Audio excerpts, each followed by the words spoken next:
কে হবে ভারতের 2024 সালের প্রধানমন্ত্রী? এই কোশ্চেনটা সবার মাথায় এখন ঘুরছে। তার কারণ হচ্ছে বিজেপি 240টা সিট পেলেও এনডিএ গঠবন্ধন ছাড়া কিন্তু বিজেপি সরকার গঠন করতে পারবে না। এইবার এনডিএর একটা বড় পার্ট কনস্টিটিউট করে আছে টিডিপি, যার নেতা চন্দ্রবাবু নাইডু।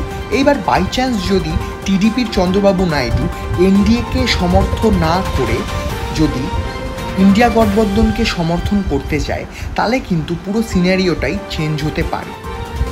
এই ক্ষেত্রে কিন্তু আমরা হয়তো রাহুল গান্ধীকে প্রাইম মিনিস্টার হিসেবে দেখতেও পারি 2024 সালে, কিন্তু এই জিনিসটা হওয়ার সম্ভাবনা খুবই কম। 5ই জুন আজকে দিল্লিতে এনডিএ এবং ইন্ডিয়া ব্লক দুজনই মিটিং ডেকেছে। আজকে মিটিংয়ের পর জানা যাবে যে অ্যাকচুয়ালি কে কতটা সমর্থন পেয়েছে, তারপরে কে গভর্নমেন্ট ফর্ম করবে আর কে প্রাইম মিনিস্টারের ওথ নেবে। সূত্রর তরফ থেকে জানা গেছে যেহেতু নরেন্দ্র মোদীর 75 বছর বয়স কমপ্লিট হয়ে গেছে, তাই এইবার বিজেপি সত্তায় এলেও প্রাইম মিনিস্টার ক্যান্ডিডেটের নাম চেঞ্জ হতে পারে। এই ক্ষেত্রে মানুষের আরেকটা ফেভারিট নাম উঠে আসে আদিত্যনাথ যোগী, যে এখন ইউপির চিফ মিনিস্টার হিসেবে সার্ভ করছে।